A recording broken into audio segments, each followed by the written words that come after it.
If you guys want the Bengals to beat the Jaguars in week 2, help me out. Get down there and like today's video. The more likes we get, the more points the Bengals will end up scoring. It's only science. We have the numbers to back it. So help me out. Like today's video if you want the Bengals to win in week 2.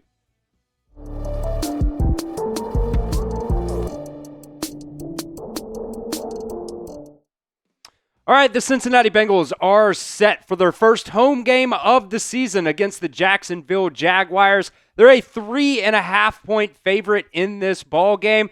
I'll be honest, this one could go either way. Both teams, I think, are very good, and I think this is going to be a really, really fun game. Sam Hubbard is also going to be in attendance for this game as well, so very, very excited. We're going to be live for it as well, so make sure you hit that sub button. Make sure you guys are locked in with us here on Bengals Breakdown. Let's first look at the Wednesday practice report here for the Bengals. Amarius Mims was limited in practice yesterday with an ankle injury, and then William Wagner, he was listed as a full participant in practice, but did have a hamstring injury that he's kind of been dealing with, so just kind of wanted to make note of that. Usually on the Wednesday practice report, if those guys end up being limited, unless they're actually hurt during practice, that means they're probably pretty good to go for the game. So we'll continue to monitor that on Amarius Mims, but he was limited in Wednesday's practice.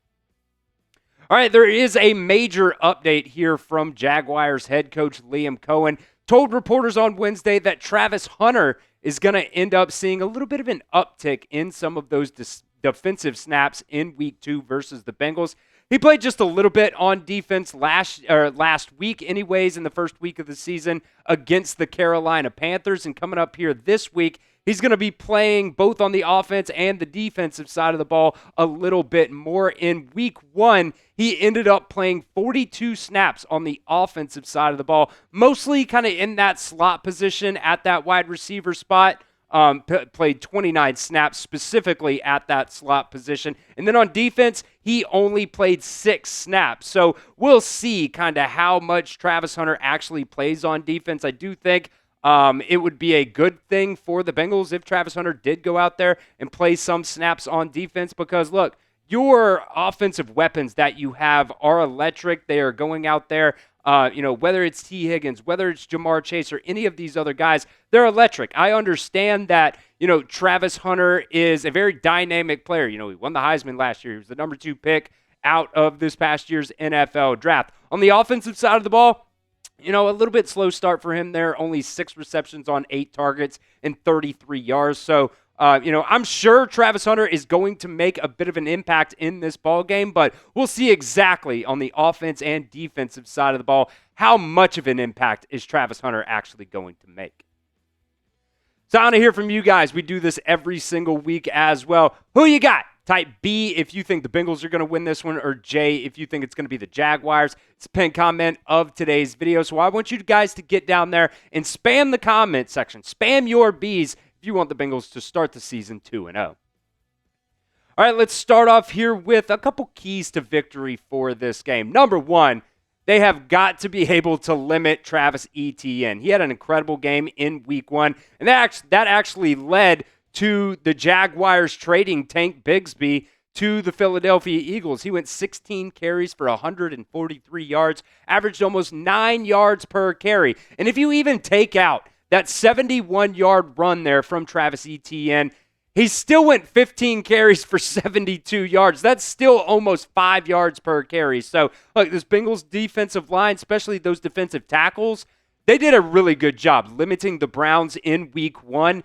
And, we're just going to hope that they can go out there here in week 2 and do the same thing against the Jacksonville Jaguars. B.J. Hill had a really good game. I think adding Pennell in there as well is going to be, a solid spot for him, helping the Bengals stop the run. We'll see if McKinley Jackson, is, not going to be a scratch for this game. He was a, healthy scratch in that game last week. So I genuinely don't think he's probably going to end up being there, but we'll see. This defensive line has definitely got their work cut out for them this week. All right, today's show is brought to you guys by Prize Picks. You and I make decisions every single day, but on Prize Picks, being right can get you paid. Don't miss any of the excitement this season on Prize Picks, where it's good to be right. I personally use Prize Picks for a bunch of different types of sporting events, whether it's baseball, basketball, professional football, college sports, and so much more. Prize Picks is a ton of fun, and if you guys know ball, you can win real money all season long on Prize Picks. This is what we got cooked up here at Chat Sports, our weekend Prize Picks lineup. Going with Lamar Jackson, more than rushing yards. Justin Fields, more than rushing yards. And then Travis Kelce, you guys can get the max discount on him. Originally set at 47.5 receiving yards, but that max discount is good for only a half receiving yards for Travis Kelce. So make sure you guys get that into your Prize Picks lineups this weekend. We also went Bijan Robinson, less than 70.5 rushing yards this weekend. Prize Picks is super simple to play. You just pick more or less on 2 to 6 player stat projections, and if you get your picks right, you can cash in and win up to 2,000 times your money today. Prize Picks invented the flex play, which means you guys can cash out. If your lineup is not perfect, you can double your money even if one of your picks does not hit. So download the Prize Picks app today and use promo code CLNS to get $50 in lineups after you play your first $5 lineup. That link is going to be down in the description of today's show. It's also going to be down in the comments section at the pinned comment of today's show as well. It's Prize Picks. It's good to be right. All right, key to victory number 2 for the Bengals this weekend is going to be able to, they have to be able to generate some pressure against Trevor Lawrence and this Jaguars offense. Their offensive line last week did an incredible job. And yeah, look, I understand they went out there. They played one of the worst teams in the NFL in the Carolina Panthers, but they only allowed 3 pressures against the Carolina Panthers last weekend. The Jags offensive line actually graded out as the lowest pressure rate allowed in the NFL in week 1, only allowing 12.1% of pressures to actually get back there to Trevor Lawrence. But there is one thing about Trevor Lawrence, just going back and, it can change game by game and stuff like that, but just kind of looking at his, passing chart for that first game, he completed 16 out of 18 passes in the middle of the field from the line of scrimmage to that 20-yard marker. So he only actually completed 3 passes outside of the hash mark. So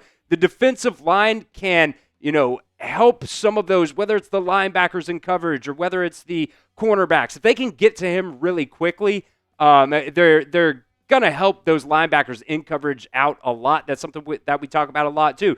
The linebackers got to step up in coverage a little bit. I thought they looked really good in the run game, but still, whether it's those quick slant routes or something like that, you got to be a sure tackler. It's fine if they complete a slant for 4 yards, but you don't want to miss tackles and have those yards after contact and have those guys go for big chunk plays because you're ending up missing tackles. I think when those passes are going across the middle as well, those defensive linemen can help just by getting their hands up and knocking some of those balls down and, outside of just getting pressure there on Trevor Lawrence.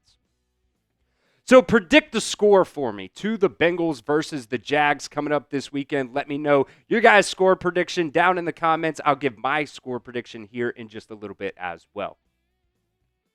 All right, key to victory number 3 is going to be getting those wide receivers going. You looked at your number 2 guy, or your 1 and number 2 guys right here, Jamar Chase and T. Higgins. Both of these guys, only 9 total targets for them in that week 1 game versus the Browns. You've got to do more than that. I think personally, Jamar Chase needs to get at least 10 targets a game. He only got 5 in that first week, and I don't really know why. The Bengals did not end up going his way a little bit more, at least. Andre Yoshivas didn't get a single target in that game. I think the Bengals on offense, they just need to do what their offense does best. I love the fact that they're going out there and they're trying to, give Chase Brown the ball a little bit more. He had 21 carries in week 1. But after that first drive, they kind of stalled out a little bit running the ball. I think he finished with like 2.1 yards per carry. You got to utilize the guys that you paid in the offseason. They need more than just 9 targets a game. Jamar Chase, I think, needs to get at least 10 targets minimum per game. It's not about, just calling plays. It's about calling on players. call plays that, are specifically dialed up for these guys, getting them going in these games. I understand that they utilized, targeting some of those tight ends. Noah Fant got a lot of targets in that game as well. But, man, Jamar Chase and T. Higgins need to get more than 9 targets in this ball game because the Jaguars have some pretty decent, defensive backs as well. They have Travis Hunter that they're going to play a little bit more, and then they also signed Jordan Lewis. I believe he's playing more in that nickel slot role for that Jaguars defense, and he had an interception last week as well. So utilize your best players. Utilize your talent, the guys that you paid in the offseason. So I'm going to say F it. The Bengals end up getting a win here in week 2. I think the offense is going to get a little bit better, and hopefully that defensive line and those linebackers can play pretty solid. Hopefully those, cornerbacks, we talked about Cam Taylor-Britt and Dax Hill, they don't give up the big play like they could have against the Browns multiple times, but Joe Flacco is just kind of, cooked at this point. I keep saying that, but I'm going to say they get it done. Bengals win this one 27-24 in the first home game of the 2025 season.